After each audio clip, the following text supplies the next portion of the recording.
You can build wealth with a 9 to 5 job. You can. Don't allow anybody tell you that thing that says salary is something they give you to forget your. That's not true. Do you know how much my CEO is earning? Do you know how much I am earning? Wealth is not what you see. Like Warren Buffett said, you can build wealth. It is all about your spending habits. Your spending habit is what determines your wealth. It's not how much money you make. You can make all the whole money in the world and you squander everything. You cannot out-earn a bad financial habit or bad financial structure.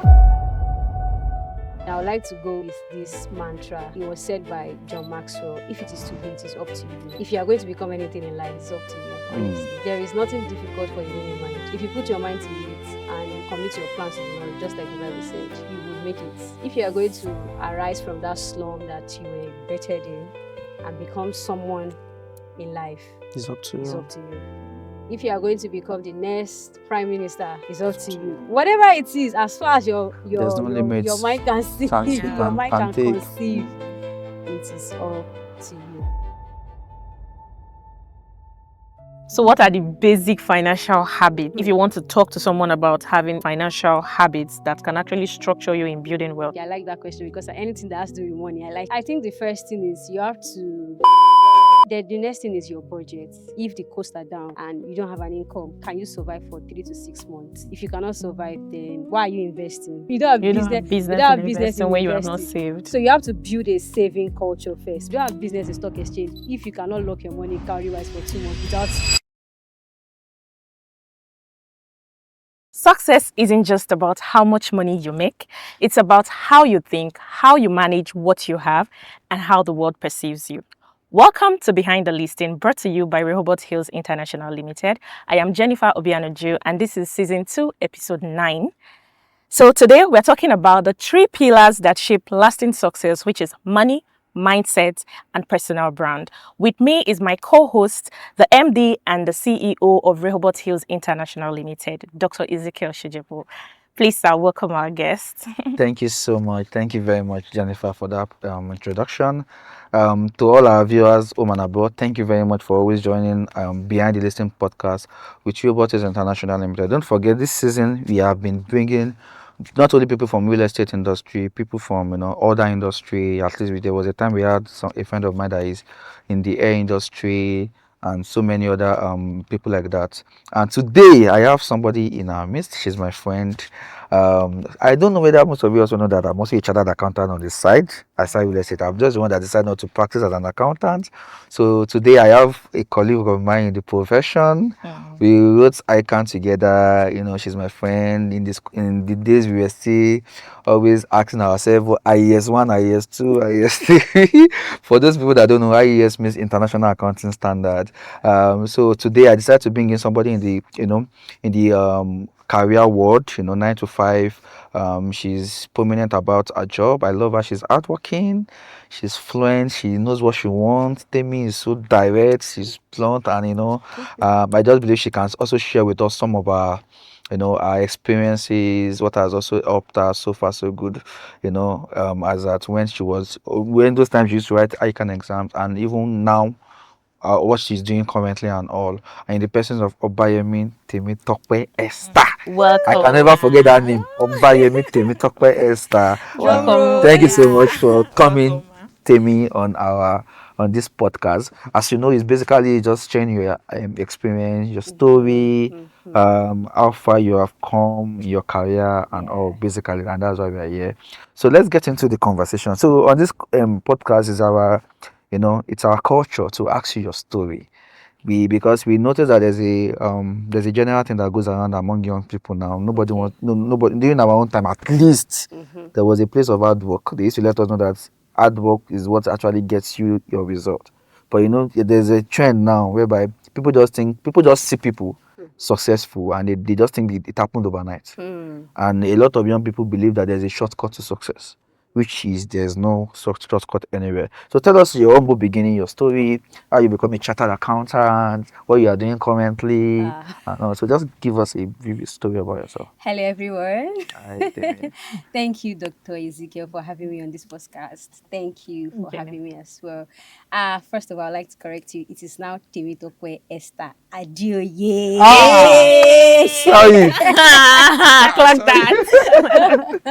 Don't mind me. Yeah. Yeah, sorry about that. Anyway, so I left secondary school. My story is very long, but I'll try to summarize it. I left secondary school in 2012, and after that, I was unable to secure an admission to university. But long story short, I found my way to Student by Nigeria, ICANN, and I started my ICANN.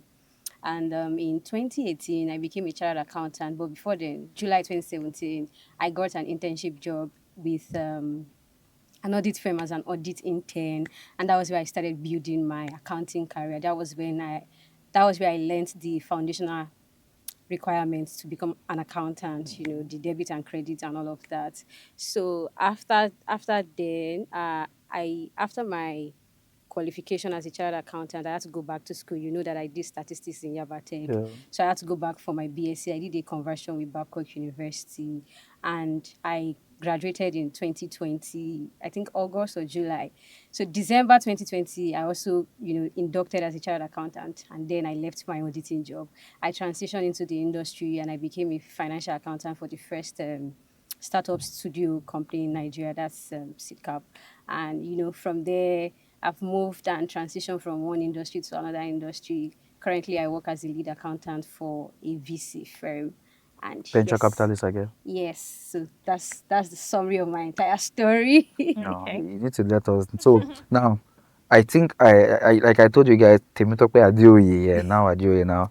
Temitope is very intelligent, extraordinary, smart, and all. So tell us, all this you're just saying, what You're trying happened? to summarize everything. trying to Like you're It's a trying to be YouTube summarize. video, don't worry. humble. Take your they have time. That's why it's a YouTube video. So You know, tell us about I could remember that time at a very young age, Temitope already got chartered.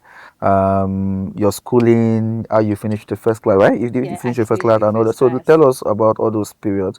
Okay. Was it that easy the way you said it now? I'm like, No, it wasn't easy. So, okay, I'll first tell you my story of how in ATS 3 I became the overall best student in Nigeria. Wow. And so this was how I started. ATS 1 I passed. ATS 2 I had a reference. I think almost half of the class had reference. Reference means to I fail, think by in the way, QA, right? in Quantitative quantitative analysis. analysis. Yeah. So I had reference, and we had to resit the exam. Then ATS 3, which is like, so there's a demarcation, there's GSS 3 and SS 3. So C ICANN as that too. You have ATS 3 and finals. Finals, yeah. So something like that. So ATS 3 is what will take you to your professional level. Like GSS 3 is what will take you to SS1, which is like senior class. So that ATS 3, I knew that I had just one option, to pass and to pass. And aside from passing, I also had to win prize, because looking at the finances at home, there was no money to pursue the The professional professional level. level, yeah. So it's either I pass and win prize, or I just pass and then I go to work, then come back to write ICANN, which is not a good thing, by the way. So I did what I could do. I know I prayed so hard. Then I was also running my national diploma in statistics in Yaba Tech. So I was combining both. In fact, the library person, I don't know what they call them, she already identified me. Once I resumed like this in the morning and we are not having class, I'm resuming to the library. My friend, I had a friend, shout out to him, was, he'll call me, tell me, lecturer is around. I rush back to the class. We are done with lecture. I was just Run back living a to the triangular life from library to class, then back to student pie, something like that. So that means you were studying statistics. That means you were never even I was a science student studying statistics. so you were in science students in school. Like I'm sorry, from your secondary school. No, I wasn't a science student in my secondary school. I was a commercial student. In fact, I graduated as the best graduated student. Okay, in my secondary school. But Fantastic. Yaba Tech didn't give me Accounting. banking and finance or Okay. accounting. That was what I chose. Somehow they gave me Give you statistics. So I took it now. So when I was desperate for admission, I took it and combined it alongside my ATS. And that was how it all began. So I was running from library to class, then back to student pie. I was living my life like that.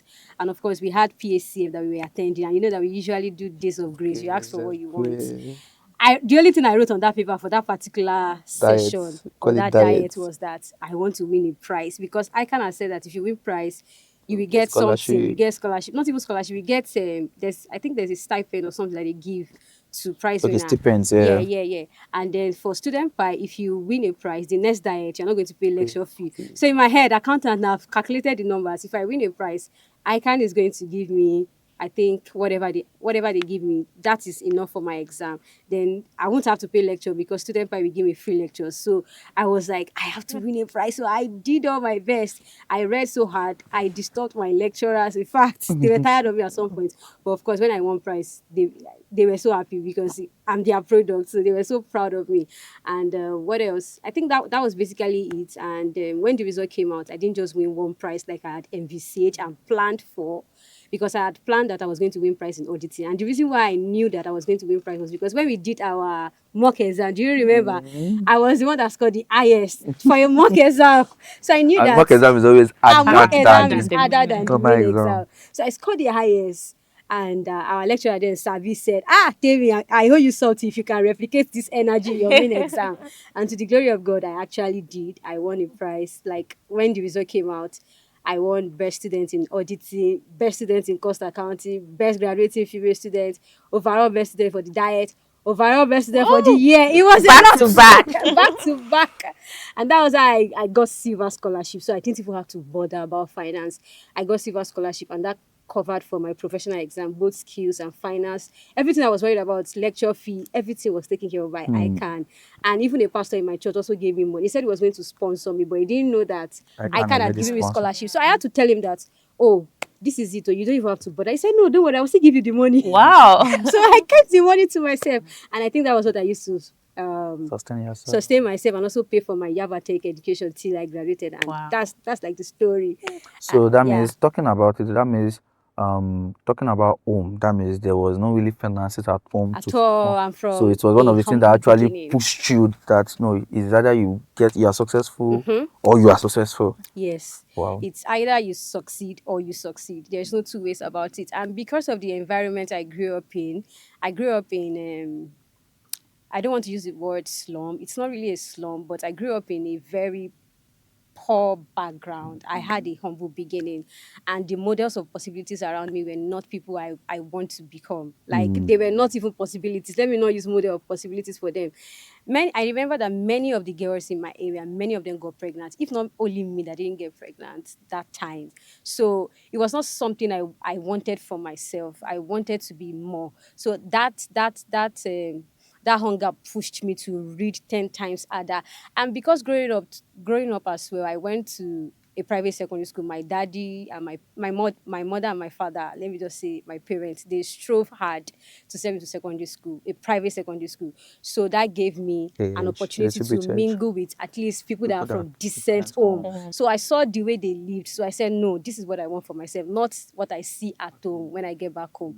And God helping me throughout my secondary school, I was also the best, like consistently SS1, SS2, SS3. So I took that energy. But for some reason, JAM didn't give me an admission. I don't know. Like, how did you feel? Sure. I don't know why. I even passed my JAM. Is it JAM now? The universities I applied to, I think University of Lagos, OU, FUNAB, Ekiti State University. At some point, they told me that it was because of my age, because I was pretty young.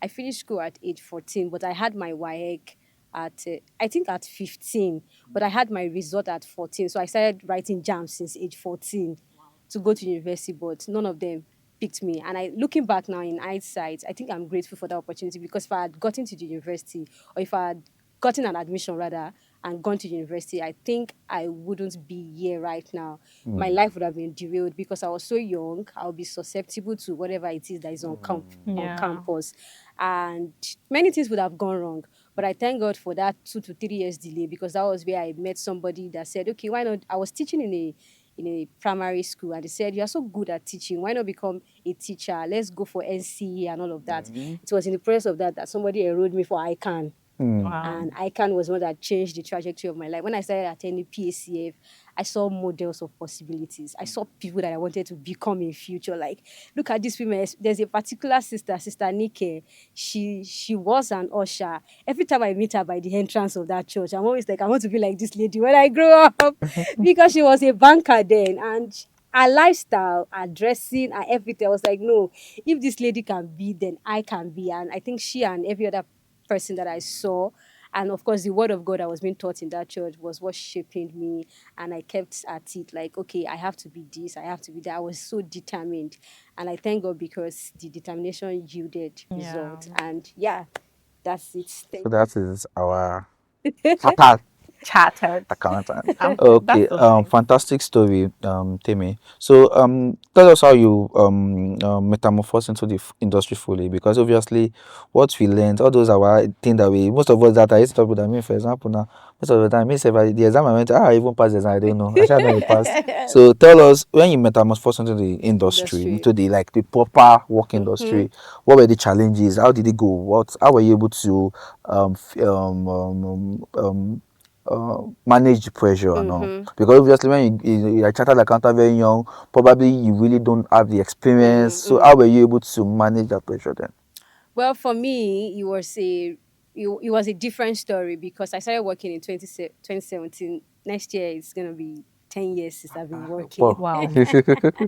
So I started working. I got a job right after that 8 years Yes, three to that be I became a exam. price Yeah, winner. yeah, I yeah. got an Internship. internship with an audit firm, and when I got there, let's just say I was schooled.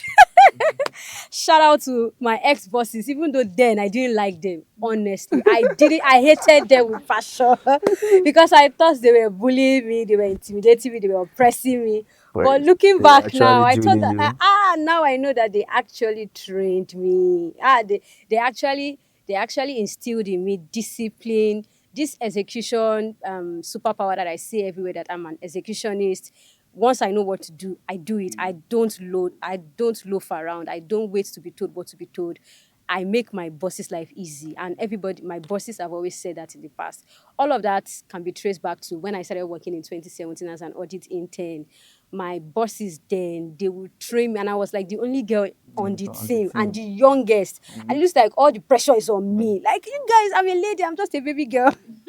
But there's no baby girl in auditing fair. You work, you work. So they were loading me with a lot of work, correction. And at that time, because I was young and naive, I think there was an element of pride too. So they were trying to deal with the pride in me, but I was not seeing it as correction. I was just being whatever I was As there. far as I'm me very prize winner, intelligent, I I'm know. price winner. Yeah. But I like that they were able to correct me, even though then I didn't see it as a correction. They were able to train me, and they taught me the rudiment of accounting. The accounting that I know today, I can trace it back to when I was doing auditing. Because as an auditor, your job is to verify what the accountant has done. So if as an auditor you don't even know what is to be To done, how pronounce, then or do you you want to get into how do you Corrected. pick out the anomalies? How do you say that no, this thing is supposed to be debited, but you credited credit it ideas. when you don't know? So as an auditor, you have to know more than the accountant, and that was where I got all my training. Like, they really drilled me, and yeah. So I would say that it wasn't really a big deal when I transitioned into the industry, when I became because immediately I left, after working for 3.5 years in the auditing firm, you can imagine, I transitioned into a financial accountant for a studio company, and I was the first financial accountant. So Wow. I had to set up Set the up a accounting lot of these structure, things, I have to implement policies, I have to introduce compliance, I have to do many things, I have to register the company for tax purposes. So everything I did in the auditing space now started making sense. That started making sense. It wasn't difficult anymore because I had done it for 3.5 years of my life, even though I don't count that as an experience, because if you see my CV now, you won't see that. But I had worked in an auditing firm for 3.5 years of my life, though I was really young then, but they trained me, and all of those training and all of those knowledge that I got is what I'm still using to today. Like, I can prepare a full set of financial statements. I see a lot of chartered accountants and they don't even know the rudiment of accounting, debit and credit. They just know standard. And accounting is not about standard. It starts from the rudiment. And I can always find my way around any accounting software because it's just debit and credit. Once you know the debit and credit, you can always navigate an accounting software and accounting system. So I would say that my training during my learning phase, when I was auditing or when I was doing internship in an audit firm, really helped me to become the lead financial accountant that I am today. So basically, for now, are you majorly focused on financial accounting or finance? No, I'm doing financial accounting, financial reporting. That's what I'm doing. So it's a major. That's my major. I am not into core finance. That's Accounting is different from finance. There are Two parallel lines yes, that can two never broad meet. fields. So they meet actually because accounting is the foundation Based for on finance. finance, So yeah. yeah. Yeah. So fantastic. You have any question? Yeah, you said so from what you explained. Mm-hmm. So from, graduating at a very tender age, so anybody can just go into or decide to write ICANN even without being a graduate. Yes, yes. As long Well, as you I'm have your just WAEC, Yeah. your your WAEC, Yeah. O level so you results, you you can't can. do that. Yes, yes. Okay, so when you went back to Yaba Tech, Mm-hmm. as someone that is already, into your I can. ICANN. So how was the experience like? Was it something that you had to just, delve into easily, or you had some struggles there too? I had struggles because while I was in secondary school, I was good in every other subject, but not mathematics. You So can and you imagine were doing somebody, statistics, you can imagine like someone that how? does not know math studying statistics. But I thank God for the kind of friend I had. Again, shout out to Amos. He was a great teacher, and I had those other friends like Sheyi and the rest of them. So they actually helped me to grasp those concepts like calculus, Wow. Remember those derivatives. days now? You write formula somewhere like this, becoming. So you're They helped automatically a me, and brain I box. became very Very good good at at it it. because at the end of the day Obviously. I finished very well. The diet, I think that diet, God's hand was upon me. That diet that I won overall best student, that was also the first diet, the first semester in Yabatech that I had first class in Yabatech. So that diet, it felt like God just opened heaven like this and gave me wisdom, knowledge, and understanding. For that Because particular one. I think I had done 2 semesters. It was my second ND2 first semester. That was when I was in ATS3. So that ATS3, so I was combining ATS3. We had 4 papers. I was combining it with ND2 first semester. And that was why I was sleeping and waking up in the library. And that diet, I won all those prizes in ICANN. I also finished with first class for that ND2 first semester. So it showed that that particular season, I was locked in. Like truly, truly locked in. So tell us about you work. So basically, you work as a 9 to 5 Mhm. every day. But is it on site or remotely? Remotely. Fully remotely. Fully remote. I'm a Wow. star girl. I'm telling Real you. star So girl. tell me, That's me right. talking about the career, or the what you call, corporate world in Mm-hmm. itself. You understand? Can you tell us because there has been some stuff. Some people say like, "Ah, I wish I like, let's say I should go and do my own business." Okay. Or if you have the opportunity to choose one, would you Mm-hmm. rather be a corporate worker or Wow. do a business? Okay, so growing up, I've always had that thing for corporates, like 9 to 5 and all of that, because those are the things that inspire me. So when you say entrepreneurship, I remember when I got into Lagos Business School for VIMP, that's Venture in Management Program, and we had a class on entrepreneurship, and our lecturer was like, "Are entrepreneurs born or made?" While everybody was thinking, me, I was just indifferent. Like me, I'm not an entrepreneur. I'm not a business person. At So all. Don't tell me I'm not anything. interested in this conversation. This Translation at conversation all. is not for me. But this year I started my business. Funnily, I Mm. started my Wow. business this year and I've been doing really well. In fact, people have been asking me, Tevi, are you sure you're not born for this thing? So I would say that I love the stable career path. I love to get to the peak of my career, a CFO, a strategic business partner for a business, and all of that. But business is something that I can also take on, but not as full time. I don't think for now it can change tomorrow. Never say never. I don't think I would choose entrepreneurship over 9 to 5. No, I don't think so. I love my 9 to 5. I love to add value to business. I love to help them translate their numbers, make sense of it. So I won't abandon my 9 to 5, my chartered accountant title for a business. As of now, I don't know what will happen tomorrow. Later. So yes, that I guess that So does that you answer your always question? pick, yeah, so you always pick 9 to 5 Mm-hmm. ahead of. So tell us, this corporate of a thing, for those young people that are just coming up, Mm-hmm. you know, there's some people that are looking into, okay, because a lot of things is just going through the head of A young young people's now. person. Especially, in fact, I was engaging in an interview a week day, and I asked for the age of the participant, and I was even feeling old. You know, there was a time that you'd be looking at you are very young, Yeah, and before I used to you be the know, youngest in the room, but now I'm but the now you're the youngest. youngest. So tell me, for the young people that are also looking to go into career, Mm-hmm. but because some, in fact, some people have even lost hope that no, I can't build wealth with a 9 to 5. You can. So tell Do you me, know how tell much me, tell CEO me your MTN is opinion every about card or that. the So other? please tell me. So you can build wealth with a 9 to 5 job.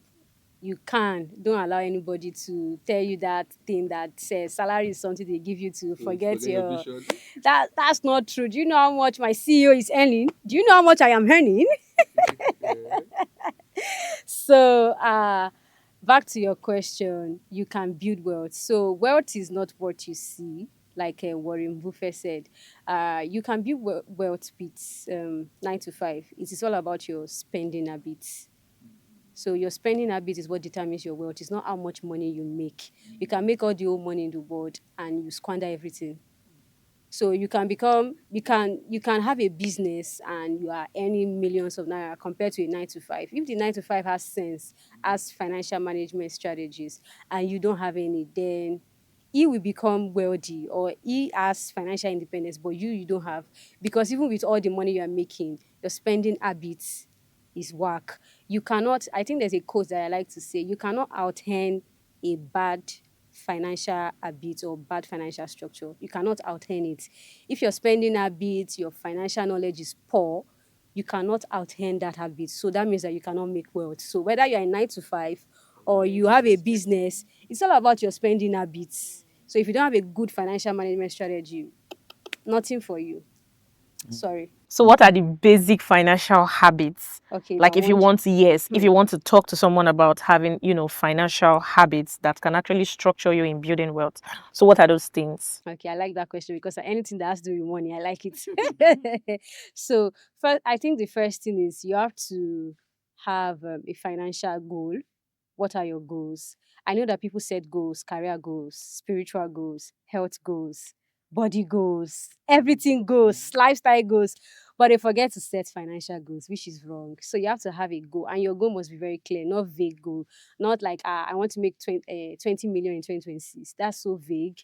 I want to make 20 million in 2026 by December 2026 doing XYZ. That's a clear goal. Not I just want to make 20 million naira. No timeline, no plan, nothing, right? So you have to have a clear goal. That's the first thing.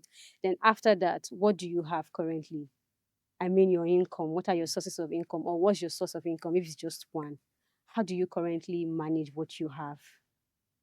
If you are making 1 million naira, do you know where your money is going to? Like, can you tell me if I ask you now, how much do you make? 10 million naira. Fantastic. Do you know where your money is going to? Can you tell me that 20% of my money is going to food, 30%? If you don't know it, then you don't talk to me about finance. You don't have a financial knowledge. So you have to know where your money is going. I should be able to tell you comfortably that 30% of my money is going to this, 10% is going to tithe, 10% is going to food, 10% is going to housing, 10% for splurging on myself because I deserve it, then 10% for savings, you must know where your money is going. You must be able to tell me where your money is going. Then the next thing is your budget. People don't like to hear budget because they think it's on spreadsheets, but it's not just spreadsheets. It's just helping you to answer the second question I asked, that where is your money going? If you have a clear budget, you will know where your money is going and you can be able to adjust. So your budget is basically telling you your income and your expenses. So I make 10 million naira per month and I spend 8 million naira on XYZ. The remaining 2 million naira is my surplus, which is what I save or invest. So after that, the next thing is your savings. You have to save. I won't say invest. Savings first before investment. You save for 3 to 6 months. Your emergency fund. Your emergency fund is basically your living expenses for 3 to 6 months. If the costs are down and you don't have an income, can you survive for 3 to 6 months? If you cannot survive, then why are you investing? You don't have You don't business. have You business don't in have business investing in when you have not investing. saved. So you have to build a saving culture first before you go to investment. Investment. People like to jump because on Twitter and everybody's talking about stock exchange, No. You don't have business in stock exchange if you cannot lock your money cowrie-wise for 2 months without going to For beg the money to cowrie-wise save you, save you to back. say you don't have business with investment. So it's step by step. Don't like a baby. You have to crawl first before Mm. you walk and then before you start running. So you have to build that saving habit month by month. Once you see that, oh yes, I can lock Comfortably my stay. Yeah. lock my money and and I'm fine. I'm not panicking. I'm not waking up in the middle of the night checking calorie wise. I'm like, okay. If you are sure of that, then you cannot grow to investments. Saving is like putting your money or putting a seed in a box, in a pot rather. Let me use a pot. It is safe in a pot. it will grow to the extent of the pot. It cannot grow bigger than that pot. That's why you still need to invest.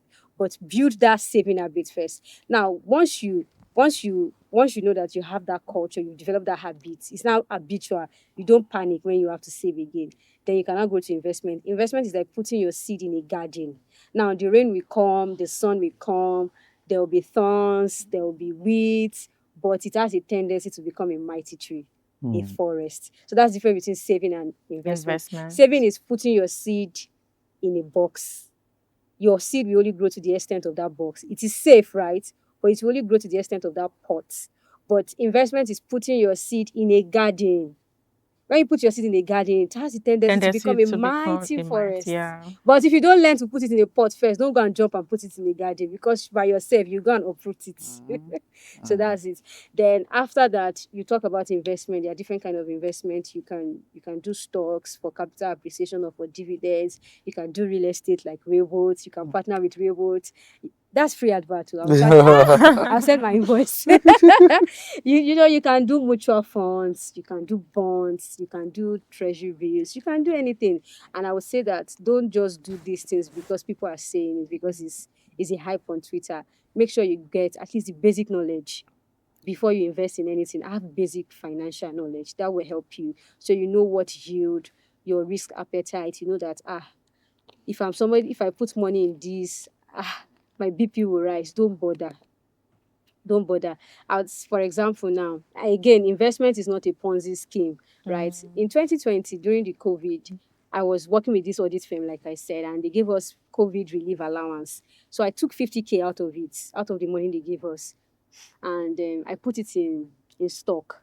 And I forgot about it. Like, I didn't even go back. Of course, after that year, I've had so many other investments that I monitor. But this particular one, I just forgot about it.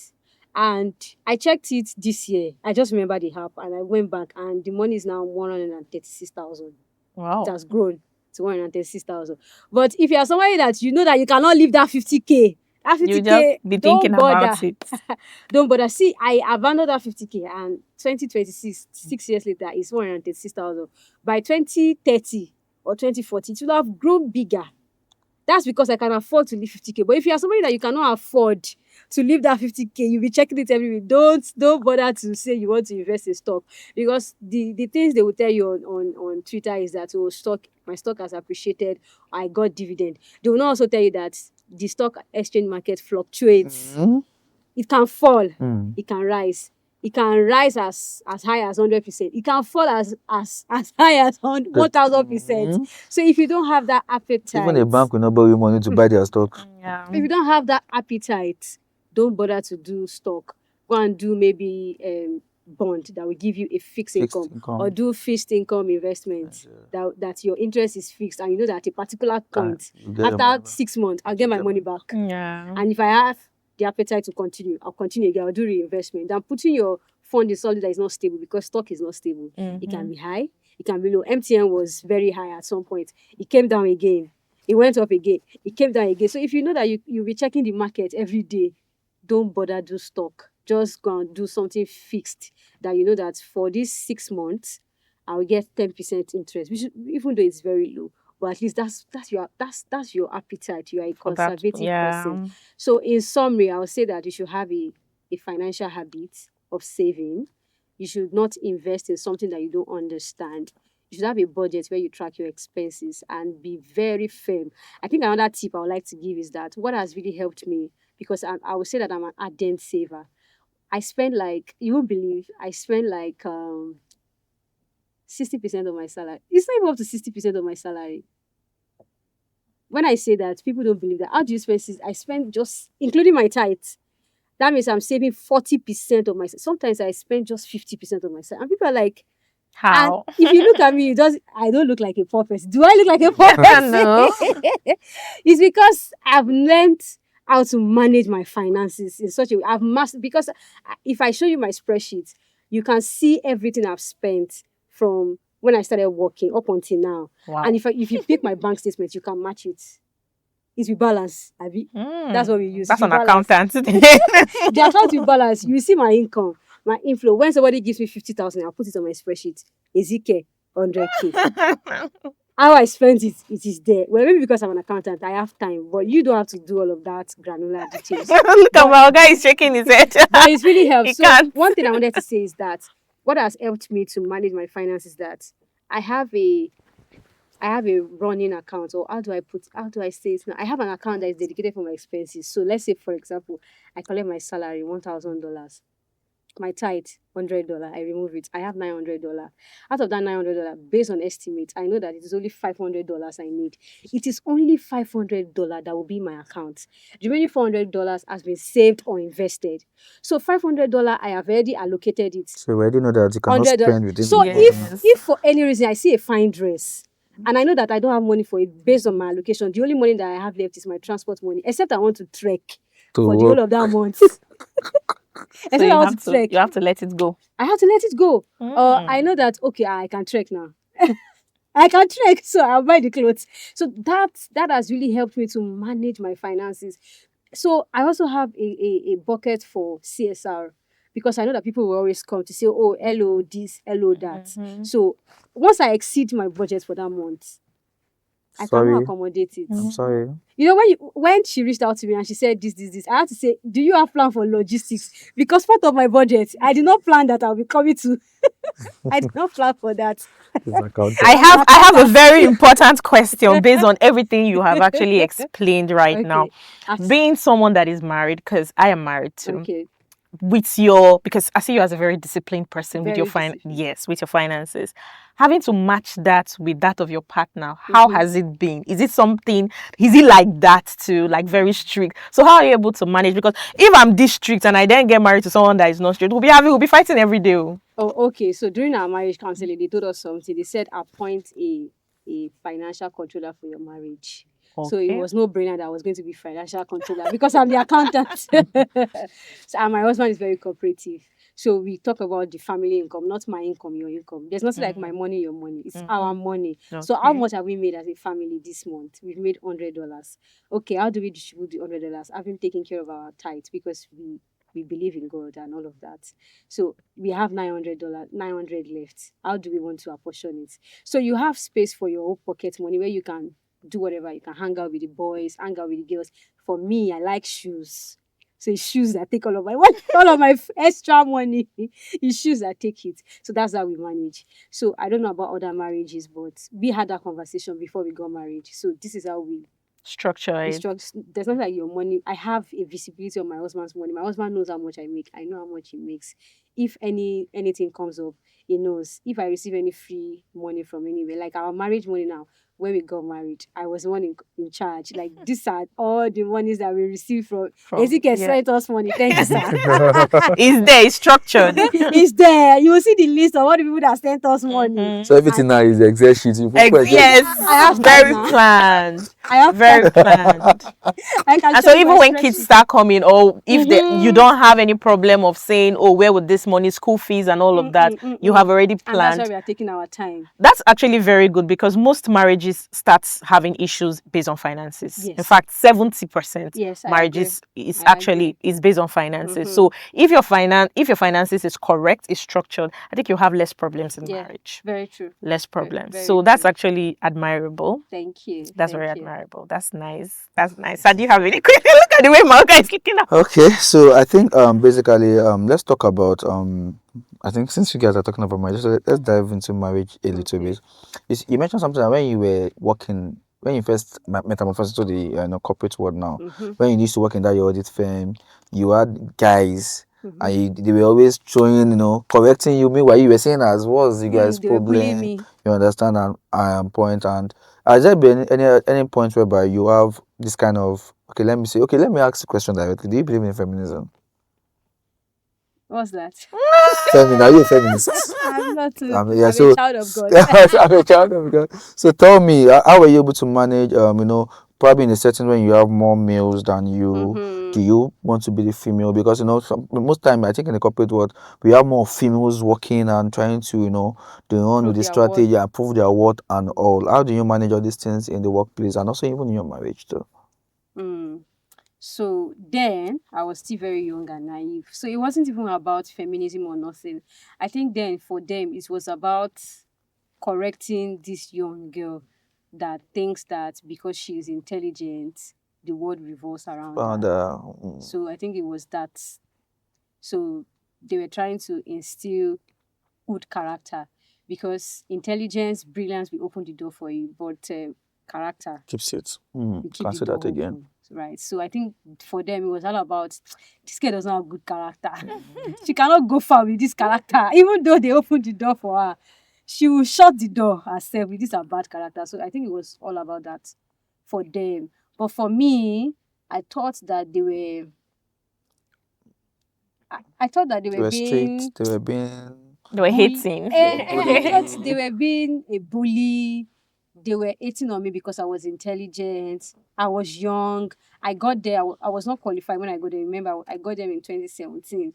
And amongst the people that I got there, I was the first one that qualified. After qualifying, I went back to school. I started doing my BSc. And, I was just moving. And when we started, they started with a particular salary. But after qualification, you're entitled to a raise. Yeah. So my money just jacked up. I think I was earning 100K and it moved to 180K. And they were like, this young girl, what's she using money for? Meanwhile, I have family to feed. In fact, none of them had that visibility that I was the one catering for my family, paying rent and all of that. Imagine paying rent at that young age from 2017. But they're always like, kilo ten for she. So it was always getting to me like, what do you mean? Because I'm very beautiful and pretty. You don't even know my background. You don't know that. Thank God for good skin. That my skin was even popping. Or like now. I mean, before I enter a room, you can see me because my skin is very bright. So you think I'm one or $10 daughter, but I'm nobody. I'm the daughter of most anyways. So they were always like, what's she using her money for? Oh, she did this. So they were always trying to, bring me down, trying to silence my Calm voice. down. Calm down. Like trying to break that feathers. I think that's what he used my former boss. I don't want to call his name. I'm going to clip this your wing. I'm going to break this your wing. So, trying to terrorize me or frustrate me. Even though they had good intention, but their manner of approach was completely bad. wrong. So I wasn't taking the correction. I wasn't even seeing it as a correction. I just saw that these ones, they were just being a bully. They were just being jealous, envious of the fact that a young girl was getting it. She's intelligent. She knows her onions and all of that. So I didn't take any of that correction. So it was when I transitioned into, and it affected me too. I became very strong. Imagine walking in the midst of men. I became stone-hearted. There was zero emotion. I was just being a boy. So, but when I transitioned into the industry and the first work I got after that, I met a partner, a lady. Oh, Lord, God bless her what today. So I met her and she was like, Timmy, calm down, let your gas down. So my boss then too, shout out to my boss too.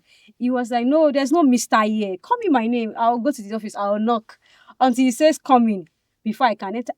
Hello, come in. Life is You not can that see hard. me. Life You can is see not that that hard, exactly. He will say come in, but where I was coming from, You have to you have to do all this, all this respect.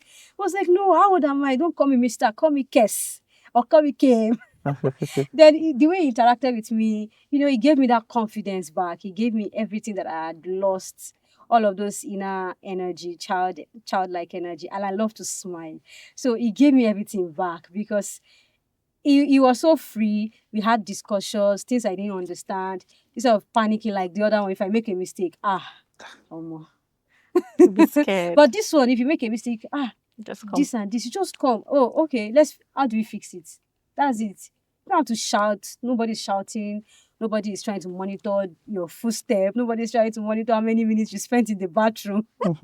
That was the weirdest of them all. Imagine people monitoring you. So it just changed my transition. I was able to, regain that childlike energy, that smiling superpower, baby girl. And I wanted to be my best girl. She made it easy for me. We became friends, and that was how I got myself back. And since then, it's been from one level of, sweetness, another level of sweetness. When I joined another company, I was me. So people would say, this girl likes smiling too much. I said, yeah, that's me for you. So no, I'm not a feminist or whatever. I just believe in having good character because good character will open the door for you. Be kind, be humble, be empathic. Just be a reasonable person. That's all I would say. So whether feminism or no feminism, I don't believe in that. I just believe in being a respectable person, a teachable person. People can come to you. You are open, you are hospitable. Not like you enter a place and then you see people and you can't even greet. Basic courtesy, Yeah. all of those things. Just that's just it. And I'm glad that I've been able to get all of that back. Hmm. And if you see me now, I love this girl. I like her charm because that's me now. So yeah. Fantastic. Fantastic. So tell us about how you were able to also, okay, you said you were able to metamorphose and get yourself back. Mhm. So tell me about how you were able to also manage it in marriage. Are there anything, that, so one thing about feminism, they say is equality. You pay, I pay, you talk, I Yeah. talk. There's nothing like you are the, So it yeah. is required, according to according to what my guy is trying to say, is the fact that everybody feels like, or the society feel like everybody should be a feminist, a man and also a woman, because Okay. feminism to them is equality. Okay. What a man can do, I can do. That's for them or me. I'm not a feminist because what a man can do, there's a lot I cannot do. So I don't know. Do you think that is like bringing it to your marriage? Do you feel like it has a place or it has a role to play there? I don't think so. Mm. We are doing marriage according to God's plan and God's standard. The Bible is the standard. So um my marriage is a safe place for me. I can talk, I can express my displeasure. My husband can talk, he can express his displeasure. Nobody is trying to exert their own energy, like I'm the man in this home or I'm the woman in this home, woman builds the home. No, we don't even do conventional or traditional role like your own is you're a homemaker, cook, clean. My own is to make. We don't even do that. So whoever is available to do something should do it. It's not about Is I'm your the role. man. Is your role? And my Yeah. own duty is to provide money. Why your own duty is to cook, even if you have gone to work and when I just married, I was working an on-site job before I transitioned back to Oh. remote. And my husband has always been a remote worker. He has always been a remote worker. So I go to work and then I come back at night. Is that when you expect me to be cooking for a man that has been at home? For Oh, only, day. all yeah. day. No. It doesn't work that way. Although some marriage, that's how they live their life. But no, in this place, we are considerable of one another. So we are considerate of one another, rather. I consider you, you consider me. If I had gone to work all day and I'm coming back at night and you are home all day, you should do the cooking. I shouldn't have to tell you to do the cooking. Mm-hmm. Except you don't know what to cook. You can now send me and say, hey, babe, what are we eating tonight? Should I do this? I can say, oh, no, I have other plans. Maybe I intend to branch somewhere and buy something or I'm bringing something from the office. Oh, don't bother. But now waiting and sitting until your wives come back to To cook. come and cook. Or maybe there is no money for some reason and you have the money as a woman. You're not waiting for until when my husband comes back before I can use my money. No, it doesn't work. It doesn't work in my own marriage that way. No. So I support my husband as the Bible has instructed. I'm his helpmate, and he provides the leadership that's required to move the marriage forward.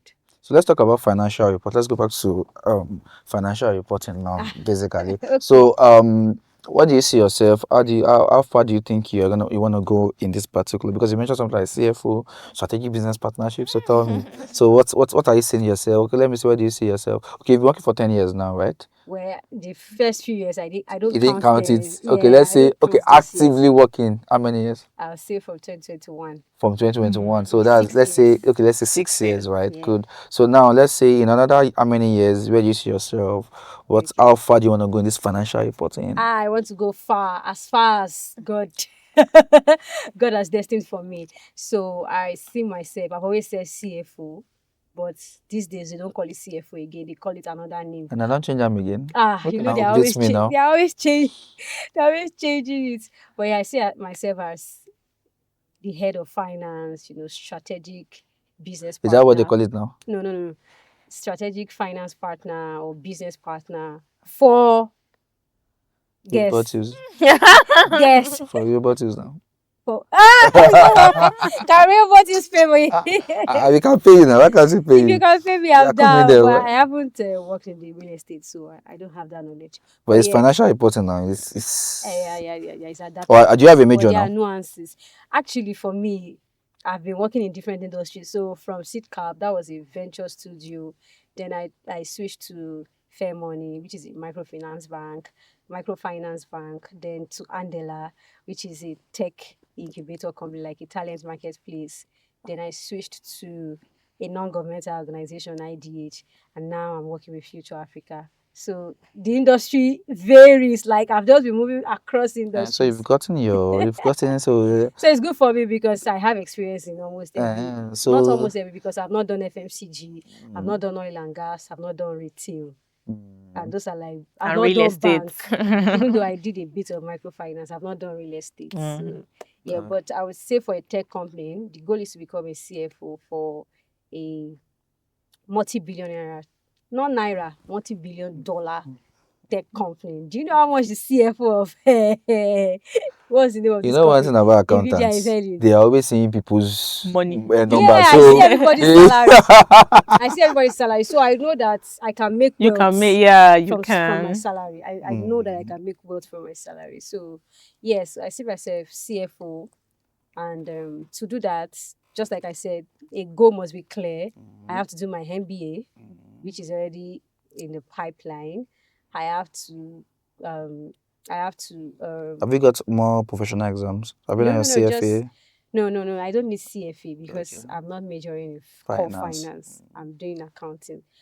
And also, I want to do ESG finance, ESG reporting. So I think I have to take a course in climate finance. And I have to maybe either course, a short course, or a professional course, whatever it is, I have to do it because the future of finance now is ESG.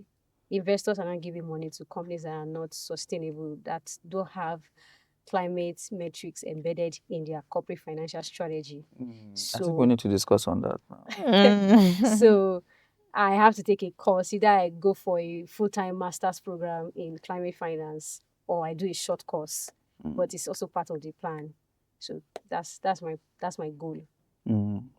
Fantastic. So tell me, for the young people that are coming after you now, people that are also looking to build, so tell me, what are the steps you can advise them to take? What are the things they need to do? Or better still, before that question, let's pause that. There's this general thing going online now, load uprising. People are saying it's always important to go to school. Yeah. What's your opinion about it? It's like, to me, I feel Education is always calm. You when should go when to we were school. growing up, they were saying that education is the key, but now when we grew up, they changed the padlock. So tell me, Education is always calm, right? Education will always open doors for you. but will they keep it? Will they keep the door open? Education will still keep the door open alongside other factors. Alongside other factors, right? Expansion. Okay, so for me now, education has brought me to where I am right now. If I was not educated, I don't think I would have any of this opportunity. If I had remained in where I grew up, I don't think I'll have all of this opportunity to be working. I said I'm the lead accountant for Future Africa. You might not know Future Africa, but Future Africa is owned by Inyolu Aboyeji, which is like one of the most sought after venture capitalists in Nigeria. So education has brought me to work with someone like that. I wouldn't have even dreamt of it because I was recommended by my former director. So education also brought me into Andela. Andela is also a unicorn. So if not for education or for my qualifications and the grace of God, of course, I wouldn't have gotten to where I've gotten to now. So I don't believe in education is a scam. Education is a key. Of course, you can pivot in future. Like I said, maybe in future God will come here and say I should go and become a pastor, or we say I'm going to start a business or something.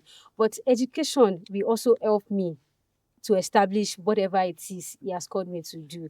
Because there's something that comes about being literate. You cannot, if you are literate, there's a way you will handle something compared to somebody that is not literate. There's always that clear difference between someone that is well read and somebody that is not exposed. So, and education is not just about going to school. I think that's where we also need to point it out or highlight that education is not about the four walls of the university. university. Education is also exposure, traveling to exposes you to the world, exposes you to certain things. So education is just read your book. No, education is many things. You don't have to go to school. So if it is going to school that is a scam, maybe not in Nigeria, but education in its entirety, exposure, reading, and all of those things that are embedded in education, it's never a scam. It will always give you the upper hand. You cannot meet an educated person and somebody that's not educated and place them side by side. Why do you think the likes of people that have gotten it they've made it in life, they've gotten to like to the peak of their career, they go back to school? Why do you think they do that? They always they go still back to need that school because they exposure. still need that exposure, that thing. that thing, there's something that being educated gives you. So I do not belong to the class of or category of people that say that education is a scam. No, I am where I am today by the grace of God, and also by Education. Education. So tell us, what are those things you would tell young people that are looking also to pursue a career, probably in finance or probably in every, or what are those things you can tell them they should do better? They can, if they do it now, it's a plus to them. It will help them go faster. You understand? Can you please tell us one or two? Okay, so number one thing I would like to go with this mantra, and it was said by John Maxwell: if it is to be, it is up to you. If it is true, If it is to To be, be. so it is please. up to you. Mm. If you are going to become anything in life, it's up to you, honestly. There is nothing difficult for a winning mind. Mm. There is nothing. If you put your mind to it and you commit your plans to the Lord, just like the Bible said, you would make it. Mm. So if it is going to be, if you are going to become a medical doctor, it is up to you. If you are going to arise from that slum that you were embedded in and become someone in life, It's up to it's you. up to you. If you are going to become the next prime minister, it's up to you. Whatever it is, as far as your There's no your limits. mind can see, Chance you your mind can can take. conceive, it is up to you. The Bible says that God is able to do exceeding abundantly above all we can think For us. or imagine. Imagine. So if you cannot think of anything, nothing for you. You have to be able to think and conceive. If you cannot think it, then cannot see you it. cannot see it. So I like that mantra so much. If it is going to be, it is up to you. So don't allow anybody to derail you. Don't allow anybody to tell you that you don't can't have be a part to this. play. You can't da da da. It is about you. If you see the vision, then you can actualize it. Of course, with the help of God, resources, and all of that. But first, it has to start from you seeing it, seeing the big picture. When you see the big picture, then regardless of whatever is happening in your environment, whether there are constraints, limiting factor, as long as there's that vision in front of you, you can become that vision. So yes. So to my younger ones listening to this podcast or watching this podcast, if it is going to be, it is up to you. And there is nothing difficult for a willing mind. There is nothing. There's nothing. Yeah. Okay, fantastic, fantastic, fantastic. Talking about the industry majorly. There's a lot I know that is in the corporate. I'm not in the corp. Okay, I'm not in the corp. Yeah, I'm in the Yeah, corporate world. currency. Are you not CEO of a Corporate words, company? but I think for people that do the 9 to 5, the Mhm. hustlers, what advice will you have to them? People that wake up on a daily basis, that go to work. For some people, probably they are not in the job they want to do. They are just doing because they want to do it. What skills do you think they can actually get from here and there to actually make them achieve or get a better pay? Now that we are both agreed that 9 to 5 can also Can create wealth also for you. create wealth for You you. understand? So please tell me, because obviously I used to tell people that there are jobs, but the question is, are you also Are fit you for the employable? job? Are you employable yourself? Some Mhm. people just believe that after school, and let me just go and no. The question now is a shift. Before now, 10 years before now, all you need to just is go to school. You get a But good job. now it's more than Now school. it's more It's than more that. than It's more school. than your It's more than a certificate. certificate. So you have to More be more skills. employable, Yeah. you know, before somebody. So especially some high end, you know, organization that won't take In no offense. Nigeria. You know, you understand. So how can you also compete in the global world? You understand. Mm. So tell me, what advice do you have, or what do you think you are doing personally that you think can also work for some other people too? So first thing first is whatever it is you have finds to do, do it well.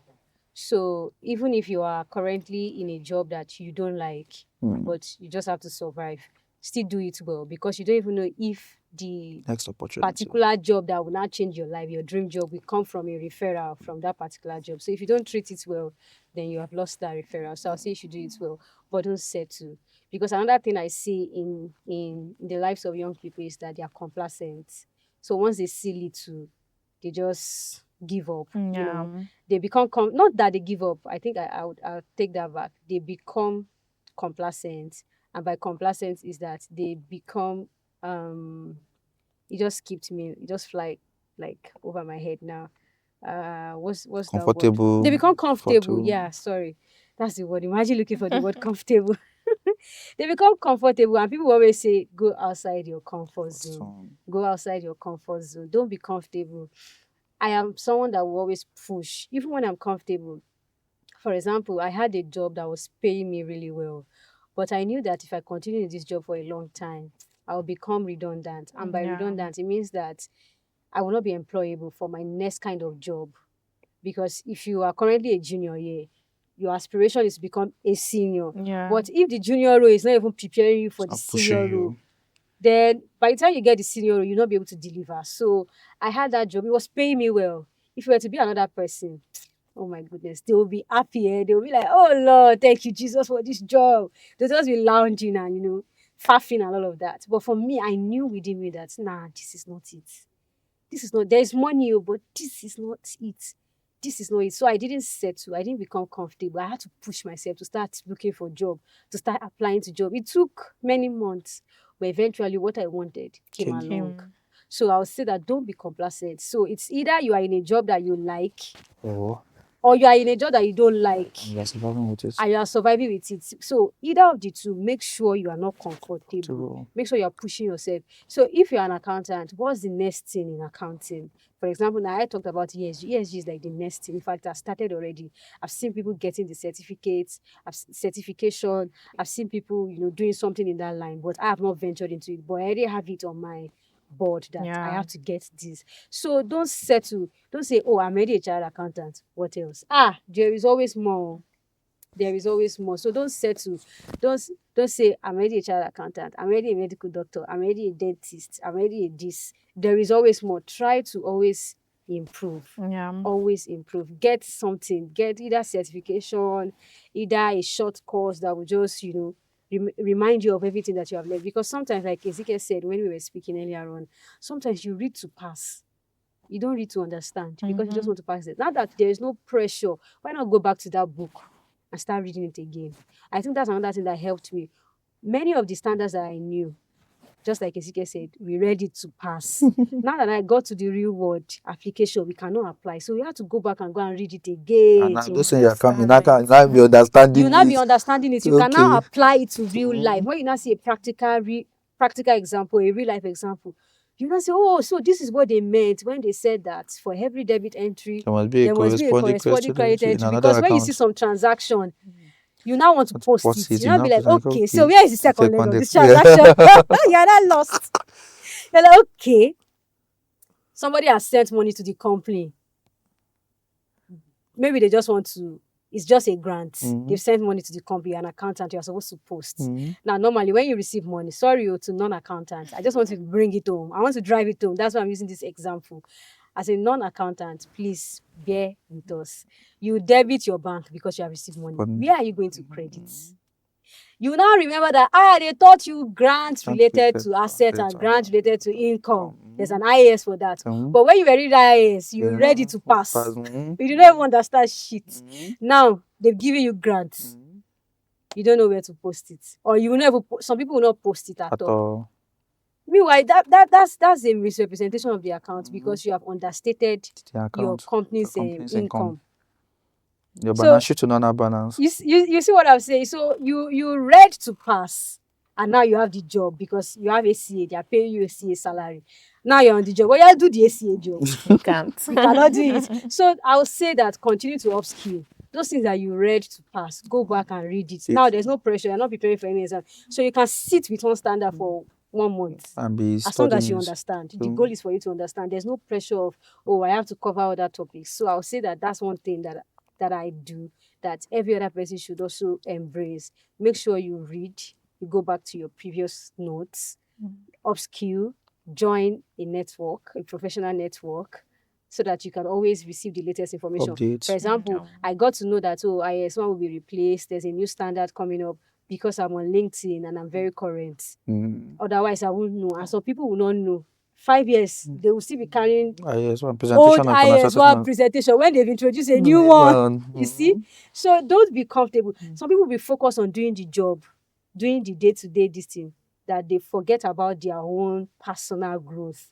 Never ever trade your personal growth for your company's day-to-day this thing. Because if today the company wake up and say, we are not doing well and we need to sack people, and they sack you, you now get to the interview, they now ask you now be telling them, for example, it's no longer news. I don't know if it is news in this room, but it's no longer news that Nigeria has changed its tax act. There's a new tax, NTA, and It's no longer CRA, consolidated relief allowance, now rent relief, right? Now, so I saw a case of where somebody was still preparing A financial tax, settlement, no, tax, tax calculation payee using the old tax law. Meanwhile, this is the month of, I saw it last month, we were in the month of June. So 6 months, the person has consistently paid people using the old tax law. Meanwhile, the old tax law became, the new tax law became effective January 1st, 2026. You see?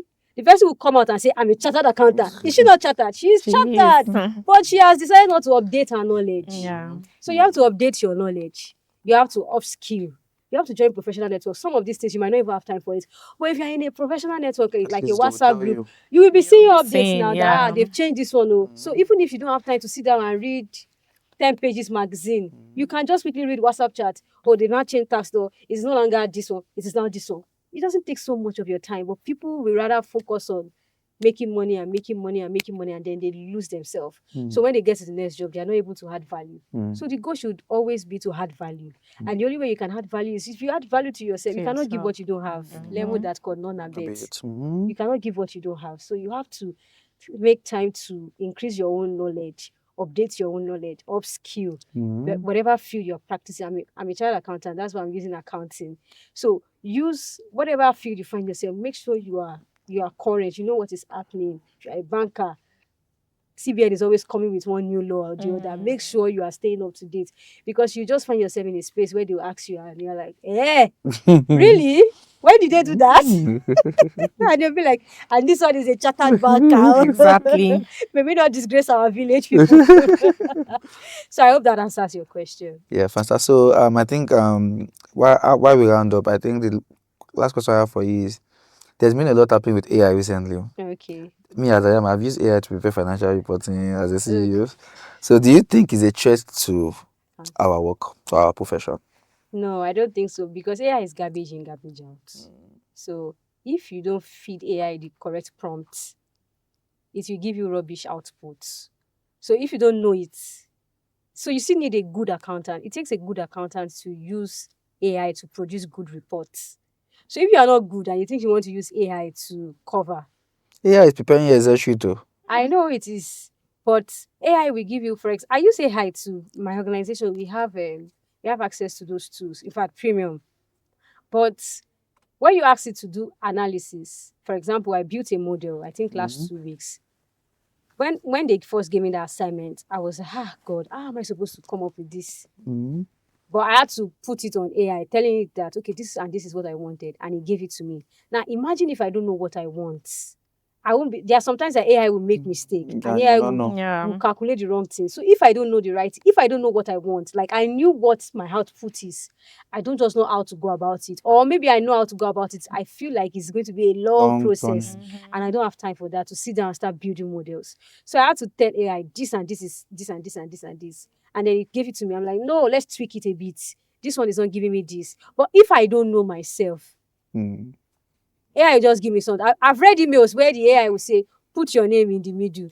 And then somebody will copy and paste and send it to you. You just put your name in the middle.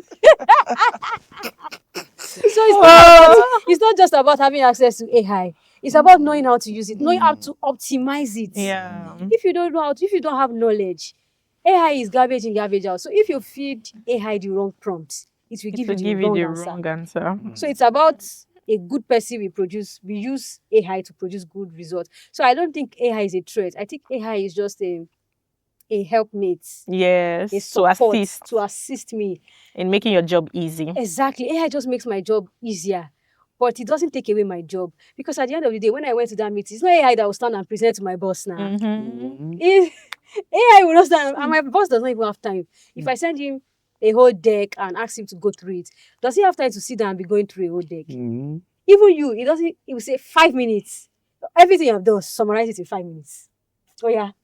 Is it AI that will summarize? Sometimes I'll tell my AI, you talk too much. Condense it. It will just write long paragraph. I'll say, I am sending this to my CFO, or I'm sending this to my...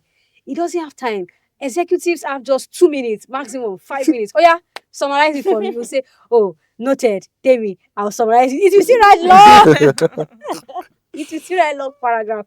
I will now have to start taking out the excesses because there are always excesses. Yeah. There are some information that, okay, this one, I don't need this. So I need to be reasonable enough. If I'm not reasonable, I will just, there are some emails that you will see and you're like, AI no copy me. It will be very clear, very obvious that AI wrote this. But there are some emails that they are AI generated, but you can't tell Yeah. because the person has added his own Yeah. human input. Take out the excesses, change the tone a bit to sound more human instead of robotic, things like that. So I don't think AI is a threat to my own work because I know my work now. I sabi sabi girl.